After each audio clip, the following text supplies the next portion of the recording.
একজন পবিত্র কোরআন থেকে তেলাওয়াত করেন ইনশাআল্লাহ।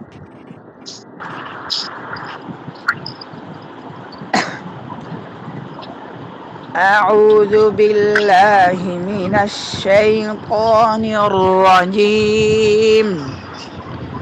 بسم الله الرحمن الرحيم.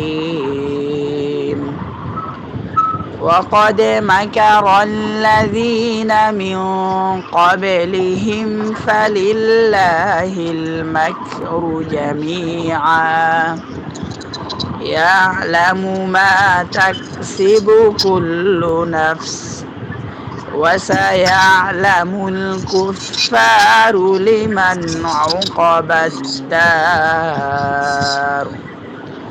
ويقول الذين كفروا لست مرسلا قل كفى بالله شهيدا بيني وبينكم ومن عنده علم الكتاب صدق الله العظيم.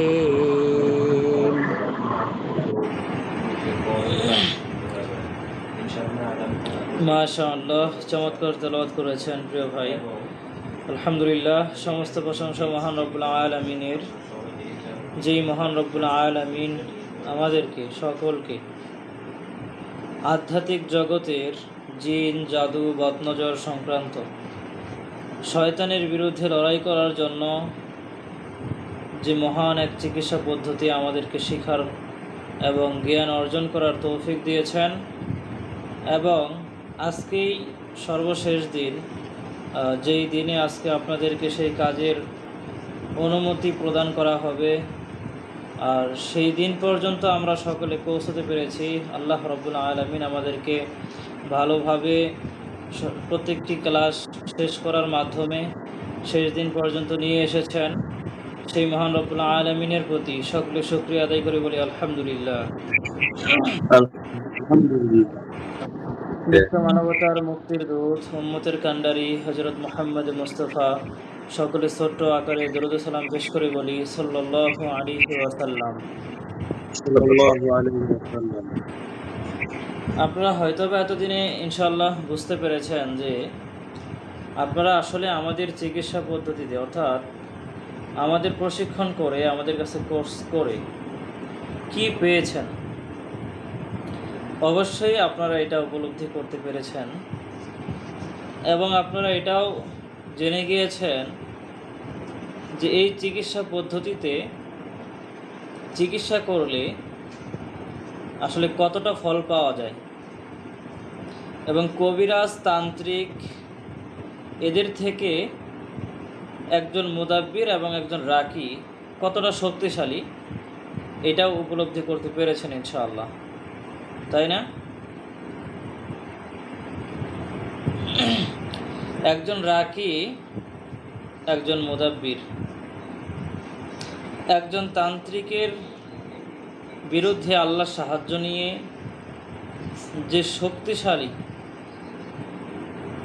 যে শক্তিশালী কার্যক্ষমতা দেখাতে পারেন, এটা সত্যিই অবিশ্বাস্য।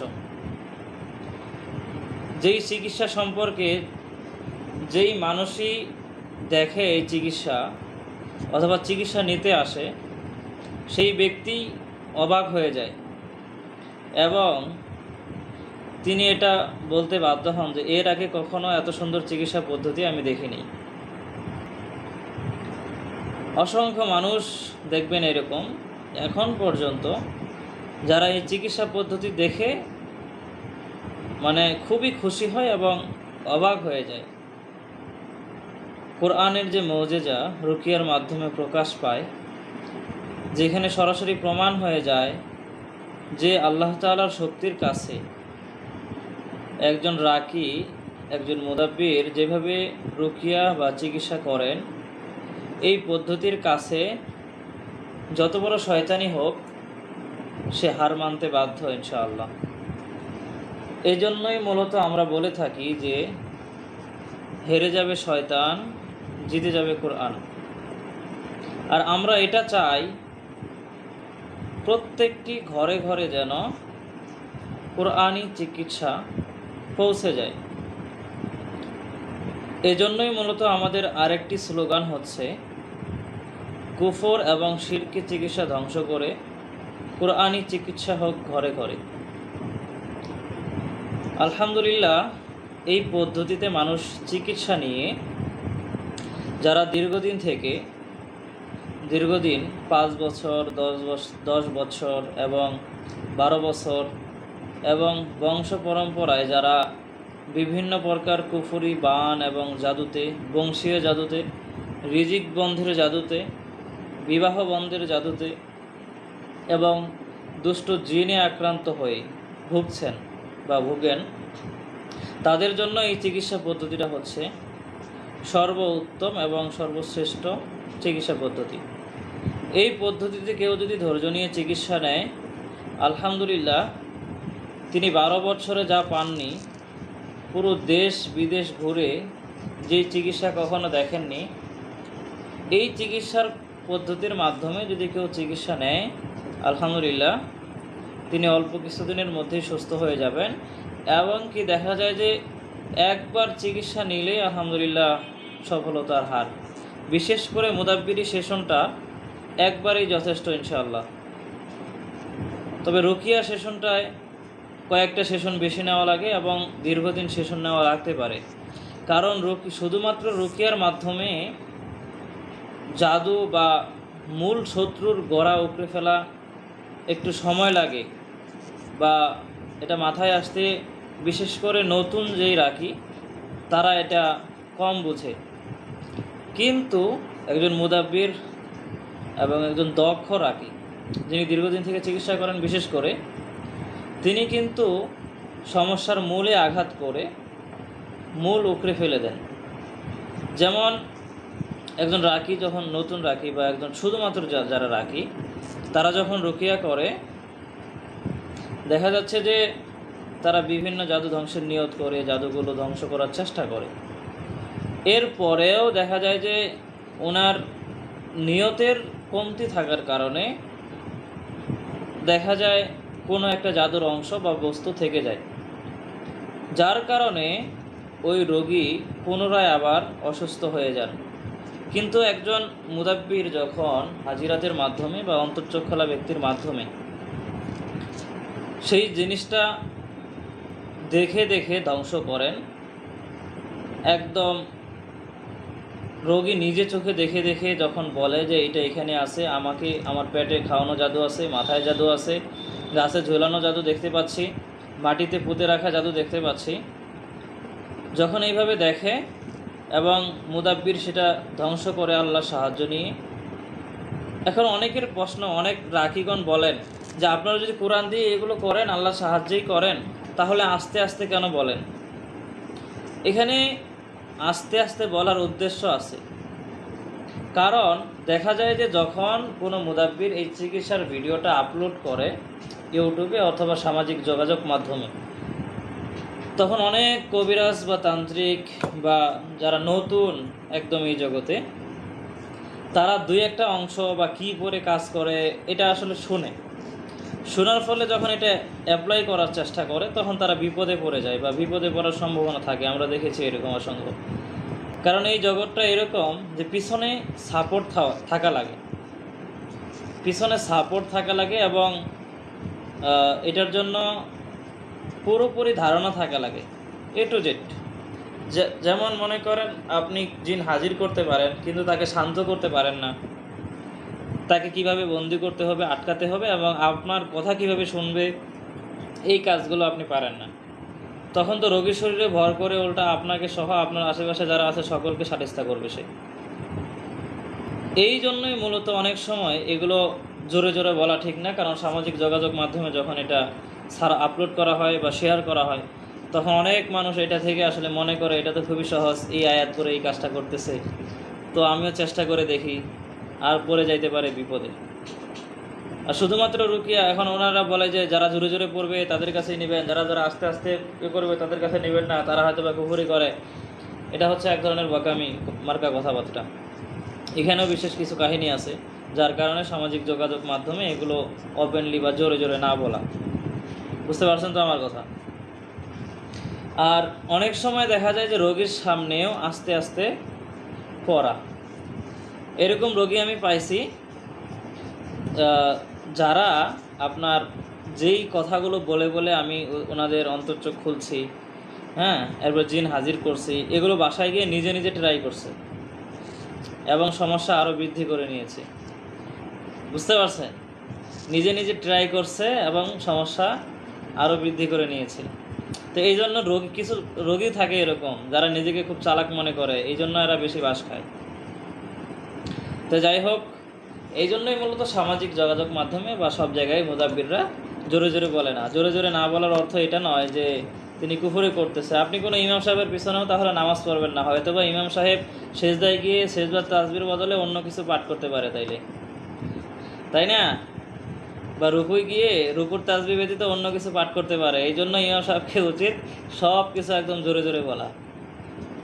সাধারণ মুদাব্বিরদেরকে যখন বলে যে আপনি কেন জোরে জোরে পড়েন না, যদি কোরআন দিয়ে পড়েন, কারণ ওরা তো সবসময় বক্সের মাধ্যমে মুখে বলে তো বলে, আবার জোরে জোরে বলে। শুধু যারা রাকি আছে, আমরাও তো রুকিয়া করি, আমরাও বক্সের মাধ্যমে। যেই রোগীর জন্য সাউন্ড বক্স প্রয়োজন হয় বা দীর্ঘক্ষণ রুকিয়া করার প্রয়োজন হয়, আমরা তাদের জন্য সেটা করব। যেমন দেখা গেল অন্তর্চোখ খোলা বা অন্য কারো মাধ্যমে তার চিকিৎসা করা, ভুল তথ্য বা হাজিরা দেখা সম্ভব হচ্ছে না, বা তার চোখ খুলতেছে না, বা এমন যে হাজিরা দেখার কেউ নাই, ওরও চোখ খুলে না, তখন আমরা তার রুকিয়া করব। এবং এইখানে মুদাব্বিরের যে অভিজ্ঞতা আছে, হ্যাঁ, সেই ক্ষেত্রে একজন নতুন রাকি বা শুধুমাত্র যারা রাকি তাদের সেই অভিজ্ঞতাটা নাই। যেমন একজন মুদাব্বির যখন রুকিয়া করবে তখন তিনি কি করবেন, এখানে এই রুকিয়াটাও করবে যে রুকিয়া করা অবস্থায় যদি কোনো তান্ত্রিক জিন অথবা কবিরাজ তাকে সাপোর্ট দিয়ে থাকে, মানে শরীরে থাকা জিনটাকে, অথবা বাহির থেকে ক্ষতি করতেছে বা হাসাদ জাদু, এগুলোকে হেফাজত করার জন্য বা আটকানোর জন্য, যেগুলো নষ্ট যেন না হয়, এটাকে প্রোটেক্ট করার জন্য যখন কেউ জাদু করে বা জাদু করার চেষ্টা করতে থাকে, তখন একজন মুদাব্বির কি করবে, সে এই কানেক্টগুলোকে বিচ্ছিন্ন করে দিবে। বারাআতুম মিনাল্লাহি ওয়া রাসূলিহি ইলাল্লাযিনা আহাদতুম মিনাল মুশরিকিন। তো যাই হোক, যেইভাবে কানেক্ট বিচ্ছিন্ন করতে হয় সেই আয়াত পাঠ করে ইবলিস, তান্ত্রিক, কবিরাজ এদের থেকে সমস্ত প্রকার কানেক্টগুলোকে বিচ্ছিন্ন করে দিয়ে যখন ওই ব্যক্তির রুকিয়া করা হবে, আমি নিজে প্রমাণ পেয়েছি আলহামদুলিল্লাহ। প্রমাণ বলতে কি, আমাদের তো আর শত শত প্রমাণ হচ্ছে, তাই না? তো রুকিয়া করার সময় কিভাবে প্রমাণ হয়েছে আমি বলি। দেখা যাচ্ছে যে রুকিয়া করার সময় কোনো এফেক্ট হচ্ছে না, হ্যাঁ, বা জিন শাস্তি পাচ্ছে না, স্বাভাবিক অবস্থায় আছে। তো তখন যখন আমি কি করলাম যে ইয়া রাব্বুল আলামিন যদি এই ব্যক্তির সাথে থাকা জিনগুলোকে বা এই কুফরিগুলোকে অন্যকে হেফাজতের চেষ্টা করে বা প্রটেক্ট দেওয়ার চেষ্টা করে, তাহলে যেন তার সমস্ত প্রকার কানেক্টগুলো বিচ্ছিন্ন হয়ে যায়, তাকে যেন কেউ সাহায্য বা সহযোগিতা করতে না পারে। এরপরে আমরা কানেক্ট বিচ্ছিন্ন করার আমল করি, আলহামদুলিল্লাহ দেখা যায় যে রোগী লাফালাফি বা সমস্যা, জিনের কষ্ট হওয়া শুরু করে দেয়। এখান থেকে প্রমাণ হয়ে গেল আরও, তাই না? তো এইভাবে যে একজন মুদাব্বির করবে, একজন রাখি কিন্তু করবে না। তো মুদাব্বির অর্থ হচ্ছে পরিকল্পনাকারী বা রোগীকে নিয়ে যে চিন্তা ফিকির করে। একজন ডাক্তার যেমন তার পেশেন্টকে নিয়ে বিভিন্ন চিন্তা ফিকির করে, কোন ওষুধ দিলে সে ভালো হবে, কোন ওষুধ দিলে তার ক্ষতি হবে, কোন ওষুধ কখন খাওয়া উচিত, কয়বার খাওয়া উচিত, ঠিক একজন মুদাব্বির বা একজন রাকি তার রোগীকে নিয়ে এইভাবে পরিকল্পনা সাজান। এখন হতে পারে যে আপনি যখন খেতে চাষ করেন, মাঠে চাষ করেন, বা একজন কৃষক যখন মাঠে চাষ করে, তখন দেখা যায় যে ছোট যেটা পাওয়ার টিলার, যেটা আর কি 3 চাকার যেটা ছোট, এটা দিয়ে যদি হাল বায়, তো মনে করেন যে তাহলে এটা দিয়ে যদি চাষ করে, তাহলে ক্ষেত কিন্তু কত ফিনিশিং হয় না, চাকা চাকা বা টিকা বা অনেকগুলো হাল দেওয়া লাগে, তারপর ফিনিশিং হয়, এরপরে চাষ উপযোগ্য। কিন্তু এটাই যদি মহেন্দ্র যেটা আর কি বড় গাড়ি যেটা, ওটা দিয়ে যদি করা হয়, তাহলে অল্প কিছুক্ষণের মধ্যেই কিন্তু একদম পারফেক্ট হয়ে যায় জমি চাষ করার জন্য। তো আপনি ওটা দিয়েও করা জায়েজ আছে, এটা দিয়েও করতে পারেন। দুইটাই কিন্তু ইঞ্জিন চালিত, দুইটাই তেল দিয়ে চলে এবং দুইটা দিয়েই করা জায়েজ। তবে একটা হচ্ছে ফাস্ট পদ্ধতি আর একটা হচ্ছে স্লো পদ্ধতি, যার জন্য যেটা প্রযোজ্য। দেখা গেছে এমন একটা জমি যেখানে এই বড় গাড়ি নামানো সম্ভব না, কিন্তু ছোট গাড়ি সহজেই নামানোর রাস্তা আছে, তো তখন সেখানে ছোট গাড়িটা নামাইলেন। এরপর দেখা যাচ্ছে যে যেখানে বড় গাড়ি নামানো যায় সেখানে আপনি বড় গাড়ি নামাইলে আপনার ফিনিশিং আরও তাড়াতাড়ি হবে, ছোট গাড়ি নামাইলে দেরি হচ্ছে। যার যেই পদ্ধতিতে যার কাছে যেইভাবে রুকিয়া করা দরকার, চিকিৎসা করা দরকার, এটা আমাদেরকে পরিকল্পনা সাজাইতে হবে। এবং একজন দক্ষ চিকিৎসকের কাজই হচ্ছে এটা, তার কোন রোগীকে কিভাবে চিকিৎসা করা যায়, কোন পদ্ধতিতে চিকিৎসা করলে সে সুস্থ হবে। আর সব থেকে বড় কথা, আমাদের তো কোরআন সুন্নাহ অনুযায়ী চিকিৎসা দিতে হবে। এখানেই আমাদের সব থেকে বড় কাজ হচ্ছে আমাদের ঈমানকে হেফাজত রেখে বাকি কাজ করতে হবে। কোনো প্রকার কুফরের আশ্রয় নেওয়া যাবে না, তাবিজ কবজ নকশা দেওয়া যাবে না, এগুলো থেকে আমরা বিরত থাকব। কারণ যদি তাবিজের ব্যাপারেও বিশুদ্ধ হাদিস রয়েছে, কিন্তু আমরা যেহেতু একটা পদ্ধতি ভালোভাবে শিখেছি, যেই পদ্ধতির মধ্যে কোনো প্রকার তাবিজ কবজ নকশা দেওয়া লাগে না, সেই পদ্ধতি আমরা অনুসরণ করব।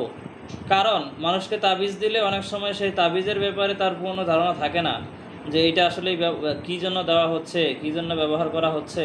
আর এই তাবিজটার অনেক দুষ্ট কবিরাজ বা এটা যদি সরাসরি চান্স হয়ে যায়, তাহলে তারা অনেক সময় এগুলো শিরিকের মাধ্যমে ঢুকে যায়। অনেক হুজুররা না জেনে শিরিকি তাবিজ দিয়ে দেয়, নকশা দিয়ে দেয়, যেগুলোর মধ্যে অর্থ উনি নিজেও জানে না। উনি মনে করে উপরে লিখে দিছে সূরা ইয়াসিনের নকশা, উনি মনে হচ্ছে বাহ চমৎকার লিখে দিয়ে দিছে, এখনও সূরা ইয়াসিনের নকশাটা। আবার দেখি যে অনেক তাবিজের বই বা অনেক কিতাবের বই যেখানে দেখা যাচ্ছে যে লেখক হচ্ছে হিন্দু, ওই হিন্দু সূরা ইয়াসিনের নকশা আঁকছে, সূরা ফাতিহার নকশা আর্ট করছে, লিখছে কে? অমুক হিন্দু। চিন্তা করেন। আবার আলেম সাহেব উনি তো জানে যে এটা যেহেতু সূরা ইয়াসিনের নকশা, তাহলে ঝুলাই দেই, লেখা আছে সূরা ইয়াসিনের নকশা, ঝুলাই দিলে শয়তান পালিয়ে যাবে। কিন্তু আসলে কি ওটা সূরা ইয়াসিনের নকশা ছিল? এটা তো উনি জানে না যে এটা কিসের নকশা ছিল, কী জন্য দেওয়া হয়েছে, এটার উদ্দেশ্যটা কি, উনি তো আর এটা বোঝে না, অর্থ তো আর জানে না। এই জন্য মূলত আমাদের চিকিৎসা পদ্ধতিতে বেশ কিছু নিয়ম রয়েছে, সেই নিয়মগুলো ইনশাল্লাহ এখন আলোচনা করব। তো সর্বপ্রথম আমি যদি আপনাদেরকে সার্টিফিকেটের ব্যাপারে বলি, আমাদের সার্টিফিকেটটা যদি একটু দেখাই আপনাদেরকে, আপনাদের সকলের হাতে তো এটা চলে গিয়েছে আলহামদুলিল্লাহ, তাই না? এখন দু একজনের কাছে যায় নাই, আমরা আজকে পাঠিয়ে দিছি সবাইকে, তারাও পেয়ে যাবেন। তো এইখানে সর্বপ্রথম লেখা আছে রুকিয়া হেলথ কোরআনি চিকিৎসা ও প্রশিক্ষণ সেন্টার, আমাদের প্রধান শাখা যেটা, সেই শাখার নাম রয়েছে সেখানে। আচ্ছা, এরপরে রয়েছে রুকিয়া শরিয়া ও তদবির শিক্ষা সমাপনী সনদপত্র। এরপরে আমাদের ID number, member ID number দেওয়া আছে এখানে। এরপরে লেখা আছে সকল প্রশংসা একমাত্র আল্লাহ তাআলার জন্য, আর অসংখ্য দরুদ ও সালাম বর্ষিত হোক আমাদের প্রিয় নবী মুহাম্মদ সাল্লাল্লাহু আলাইহি ওয়াসাল্লাম, তার পরিবারবর্গ এবং সাহাবায়ে কেরামের উপর। এরপরে বলা হয়েছে এই মর্মে প্রত্যয়ন করা যাচ্ছে যে নাম মোহাম্মদ অমুক, পিতা মোহাম্মদ অমুক, জন্মসন এত, ঠিকানা প্রথমে থানা, এরপরে জেলা দেওয়া আছে। উক্ত শিক্ষার্থী রুকিয়া হেলথ কোরআনি চিকিৎসা ও প্রশিক্ষণ সেন্টার পঞ্চগড় কর্তৃক আয়োজিত, যেহেতু আমাদের প্রধান শাখা যেটা সেটারই দেওয়া হবে, আর অনলাইনের মাধ্যমে যেহেতু করা হয়, এই জন্য আমাদের প্রধান শাখার নাম দেওয়া আছে। পঞ্চগড় কর্তৃক আয়োজিত প্রফেশনাল রুকিয়া ও তদবির শিক্ষা কোর্সে অংশগ্রহণ করে সফলতার সাথে শিক্ষা সমাপন করেছেন। আমরা আশা করি যোগ্য উস্তাদের তত্ত্বাবধানে থেকে রুকিয়া ও তদবির বিষয়ে প্রমাণিত ও সহিহ গ্রন্থ অধ্যয়ন করে বাস্তবে তা প্রয়োগের মাধ্যমে নিজের দক্ষতা বৃদ্ধি করবেন এবং এই অঙ্গনে আমানতদারিতার সাথে খেদমত করবেন ইনশাআল্লাহ। আল্লাহ তাআলা তার এই প্রচেষ্টা কবুল ও মকবুল করুন, আমিন। আমরা তাকে নিম্নলিখিত 5টি শর্তের ভিত্তিতে রুকিয়া ও তদবির প্রয়োগের এজাজত প্রদান করছি। শর্ত ভঙ্গ করলে আমাদের পক্ষ থেকে এই এজাজত বাতিল বলে গণ্য হবে। আমাদের কাছ থেকে তিনার আর কোনো সাপোর্ট থাকবে না এবং কোনো দোয়া থাকবে না। ইতিপূর্বে আমরা অনেকের সাপোর্ট বাতিল করেছি। কিভাবে বাতিল করেছি? আমরা বুঝতে পারছিলাম যে উনি বেদাআতের সাথে জড়িত, বেদাআত করেন এবং সুফি মার্কা, সুফি একদম একদম ফার্স্ট ক্লাস সুফি, যিনি মানুষকে পর্যন্ত সেজদা করেন, মানুষের পায়ে সেজদা করা পাপ মনে করেন না, বাবার পায়ে সেজদা করা পাপ মনে করেন না। তো আমরা যখন কোর্স করাই তখন আসলে বুঝতে পারি নাই। মাশাআল্লাহ পোশাক আশাক ভালোই ছিল, বাবরি ছিল, আমরা ভাবছিলাম তাওহীদপন্থী কোনো ভাই হবে। তো সব কিছু দেখে যখন মাশাআল্লাহ ভালোই, উনি যে এরকম কোনো প্রমাণ পাইনি। পরবর্তীতে ওনার প্রোফাইল দেখার পরে এটা বুঝতে পারছি। প্রোফাইলে দেখে এসব পোস্ট করে এবং সুফি বা দরবারি লোকদের সাথে যাতায়াত এরকম। পরবর্তীতে আমরা আমাদের সকল কার্যক্রম থেকে নিষিদ্ধ করেছি এবং এজাজত বাতিল করেছি, আমাদের গ্রুপগুলো থেকে ওনাকে বের করে দিয়েছি। আচ্ছা, শর্তগুলো কি? শর্তাবলী হচ্ছে, 1 নম্বর শর্ত, সহি আকিদা পোষণ করতে হবে এবং সকাল সন্ধ্যার হেফাজতের আমল আজীবন অব্যাহত রাখতে হবে। 2 নম্বর, প্রতারণা বা মিথ্যার আশ্রয় নিয়ে কারো রুকিয়া বা তদবির করা যাবে না। কারোর সাথে প্রতারণা করা যাবে না। যেটা আপনার দ্বারা সম্ভব, আপনি যেই তদবির করেন, আপনি যেই চিকিৎসা করেন, ওই ধরনের রোগী হইলে আপনি চিকিৎসা করবেন। এখন দেখা গেছে একজন আসছে ওনার স্বামীকে বশ করার জন্য, আপনি বলতে পারেন যে আপনার স্বামীর সাথে মহব্বত তৈরি করার জন্য আমরা আমল দিতে পারি বা তদবির দিতে পারি। ওনার এটা হবে না, ওনার লাগবে বশ করবে, স্বামীকে বশ করে শাশুড়ির বিরুদ্ধে লাগাবে, জমি বা টাকা পয়সা হাতিয়ে নিবে, এই সমস্ত। ওই দিন আমার কাছে এরকম ফোন আসছে, কয়দিন আগেও ফোন আসছে। আমি বললাম যে আপনার জন্য এতটুকু করতে পারি যে আপনার স্বামী স্ত্রীর মধ্যে মহব্বত তৈরি হবে। কয় না, তাহলে হবে না, মহব্বতে হবে না, বশ করবে, বশ করতে চায়। তো আমরা এই ধরনের কাজ আমরা করি না। তো এরকম আপনারাও করবেন না ইনশাআল্লাহ। প্রতারণা বা মিথ্যার আশ্রয় নিয়ে কারো রুকিয়া বা তদবির করা যাবে না। ঠিক আছে। এটা 3 নম্বর হচ্ছে, রুকিয়া সহি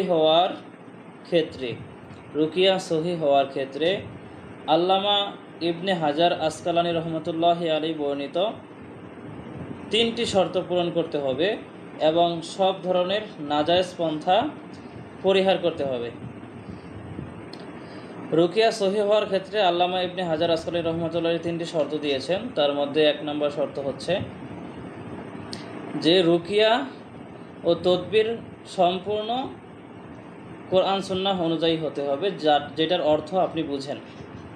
অনারবি ভাষায় যেটা আপনি বুঝেন না, আরবি ভাষায় এবং আপনি যেই ভাষাটা বুঝেন এই ভাষায় হতে পারে, কিন্তু যেটা ভাষা আপনি বুঝেন না সেই ভাষা ব্যবহার করা যাবে না।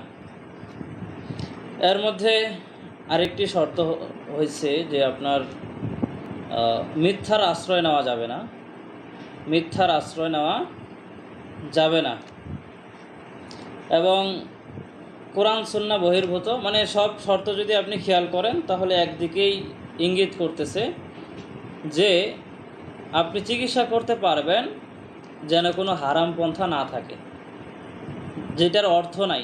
বিশেষ করে তাবিজ কবজ যদি আপনি দেন, এটা দেওয়া যাবে না যেটার আপনি অর্থ বুঝেন না। তাবিজ কবজ দেওয়া, আমাদের এখানে করছেন, তাবিজ কবজ থেকে বিরত থাকবেন ইনশাল্লাহ। বিশেষ করে এই পদ্ধতিতে যদি আপনি চিকিৎসা করেন তাহলে এগুলো থেকে বিরত থাকবেন। এরপরেও আমি আপনাদেরকে হাদিসটা দিয়ে দিব, পুরোটা ওনার বর্ণিত কথাগুলো দিয়ে দিব, আপনারা ওটা পুরোটাই করে নেবেন ইনশাল্লাহ। এরপরে 4 নম্বর শর্ত, তদবির কেবল হালাল ও কল্যাণকর উদ্দেশ্যে প্রয়োগ করতে হবে। তদবির কেবল হালাল ও কল্যাণকর উদ্দেশ্যে প্রয়োগ করতে হবে, কারো ক্ষতি করা বা অবৈধ উদ্দেশ্যে প্রয়োগ করা সম্পূর্ণ নিষিদ্ধ। আর আমাদের কাছে এরকম পদ্ধতি নাইও যেটার মাধ্যমে আপনি অবৈধ কোনো কাজ করতে পারবেন। এরপরে 5 নম্বর, নিজের পরিবার ছাড়া উস্তাজের অনুমতি ব্যতীত পিডিএফের কোনো আমল অনলাইনে শেয়ার করা যাবে না। আমাদের কোনো আমল অনলাইনে শেয়ার করা যাবে না। বিশেষ করে যেগুলো আমরা বলেছি রোগীদেরকে এগুলো যে বিষয়গুলো শেয়ার করা যাবে সেগুলোই করবেন, আর বাকি অন্য কোনো আমল কাউকে শেয়ার করা যাবে না। বিশেষ করে পিডিএফের যে আমলগুলো আছে এই আমলগুলো কোথাও শেয়ার করা যাবে না, এবং আমাদের ক্লাসের যে সমস্ত ভিডিওগুলো আছে এগুলো অন্য কাউকে দেওয়া যাবে না। ক্লাসের ভিডিওর লিঙ্ক কাউকে শেয়ার করে দিলেন, আপনার ফ্রেন্ড হয়, এইভাবে দেওয়া যাবে না। আপনি দিলেন ঠিক আছে, কিন্তু আরেকজন উনি তো আরও 10 জনকে দিয়ে দিবে। আর ভিডিও দেখেও কিন্তু কেউ পরিপূর্ণ শিখতে পারে না, এইখানেও বিপদের কারণ হয়। এই জন্য কাউকেই দেওয়া যাবে না, এই ভিডিওগুলো শেয়ার করা যাবে না। আচ্ছা, এই হচ্ছে আমাদের শর্ত। আর এই শর্তের উপরেই আপনাদেরকে সকলকে আজকে থেকে কাজ করার অনুমতি দেওয়া হচ্ছে। আপনারা আজকে থেকে ইনশাল্লাহ সকলে দক্ষতার সহিত কাজ করবেন, এই আশাই করি। আল্লাহ তাআলার কাছে দোয়া করি আল্লাহ তাআলা যেন আপনাদের সকলকে দক্ষতার সহিত এবং সফলতার সহিত মানুষের খেদমত করার তৌফিক দান করেন। আপনাদের কাজগুলো যেন 100% কবুল হয়, আপনারা দক্ষতার সহিত 100% যেন মানুষের সেবা করতে পারেন। আল্লাহ তাআলার কাছে সেই দোয়াই করি, আল্লাহ তাআলা আপনাদেরকে কবুল করুন। সকলে বলি আল্লাহুম্মা আমিন। اللهم آمين। আচ্ছা,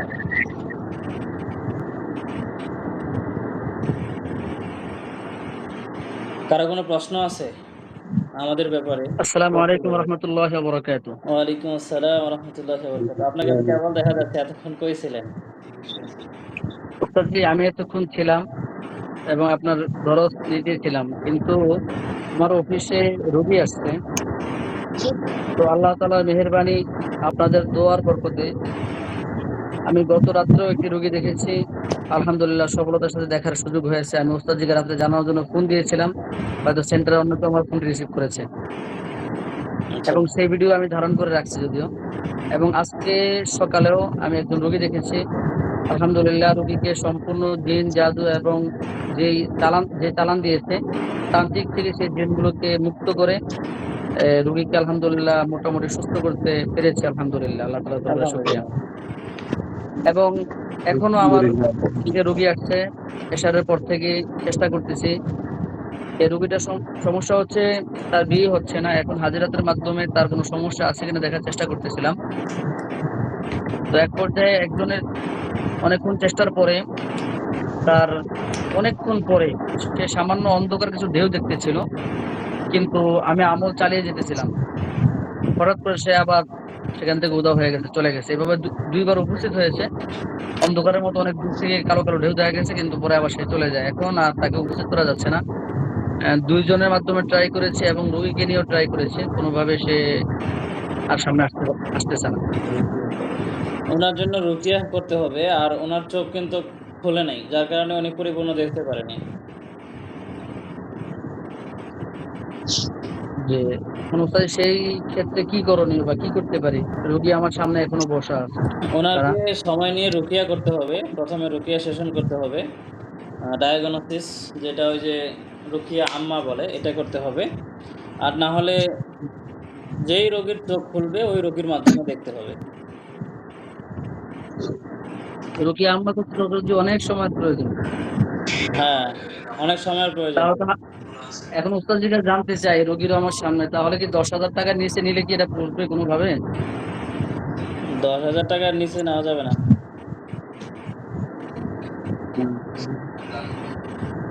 জি উস্তাদ জি। তাহলে উস্তাদ জি, আপনি যদি আমাকে অনুমতি প্রদান করেন, তাহলে আমি একটু আবারও চেষ্টা করে দেখতে পারি আপনার অনুমতি সাপেক্ষে ইনশাআল্লাহ। জি, আপনাদের সকলকে কাজের অনুমতি দেওয়া হয়েছে। আজকে থেকে সকলে কাজ করবেন ইনশাল্লাহ। আর হাদিয়া যে কতদূর আসছে মেসেজ তো পাইনি কিন্তু। জি উস্তাদ জি, হাদিয়া ইনশাআল্লাহ অবশ্যই যাবে। পাঠাই দিয়েছেন? কেউ পাঠাইছেন? উস্তাদ জি, আসলে সত্যি বলতে আমি একটু ব্যস্ততার কারণে ইয়ে করতে পারি নাই। ইনশাআল্লাহ আমি আপনার কাছে হাদিয়া অবশ্যই পৌঁছাবো ইনশাআল্লাহ, এতে কোনো সন্দেহ নেই। জি, ইনশাল্লাহ। আচ্ছা আচ্ছা, আরেকজন কথা বলেন আমাদের কোর্সের ব্যাপারে।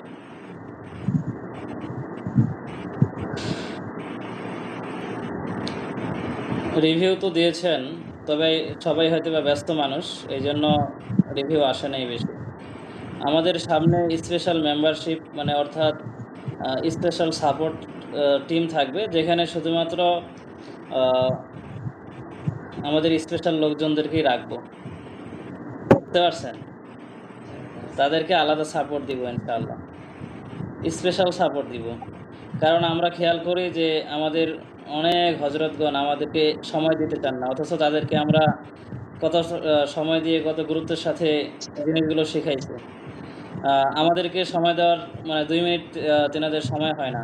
সেক্ষেত্রে আহ, আমরা আমাদের স্পেশাল সাপোর্ট টিম রাখবো বা করব, তাদের জন্য আলাদা গ্রুপ থাকবে, তাদের জন্য আলাদা সাপোর্ট থাকবে ইনশাআল্লাহ।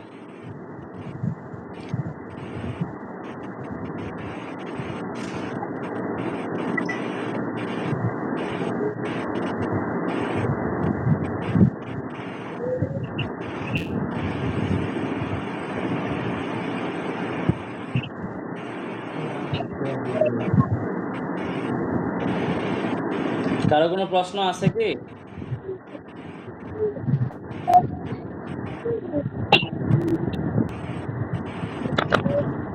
আসসালামু আলাইকুম।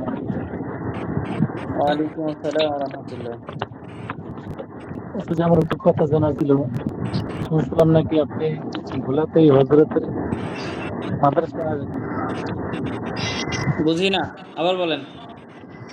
শুনছিলাম নাকি আপনি এই এই যে মাত্র এই হজরতের কথা বলছেন, তাদের মাদ্রাসায় আসবেন।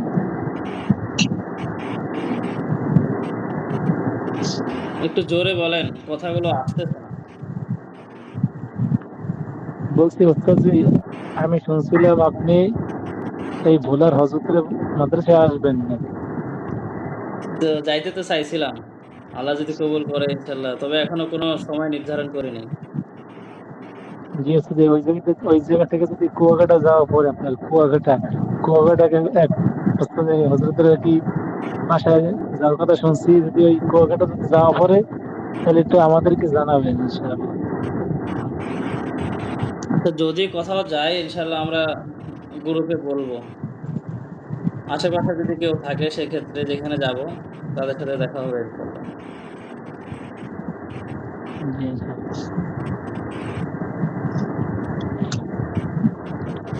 উস্তাদ, ওই যে 33 আয়াতের আমল, ওই যে তেল পড়া বা পানি পড়া, ওইটা কি প্রত্যেকবারে বিসমিল্লাহ পড়তে হবে প্রত্যেক আয়াত পড়ার শুরুতে?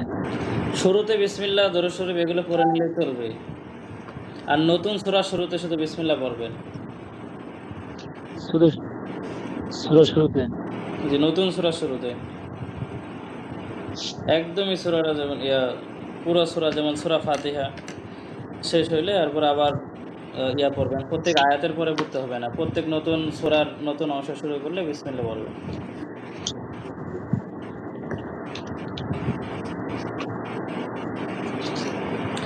ঠিক আছে ইনশাল্লাহ, আমরা আজকে থেকে এখান থেকে বিদায় নিচ্ছি। কারো কোনো প্রশ্ন বা জানার থাকলে আমাদের টেলিগ্রামে প্রশ্ন করবেন।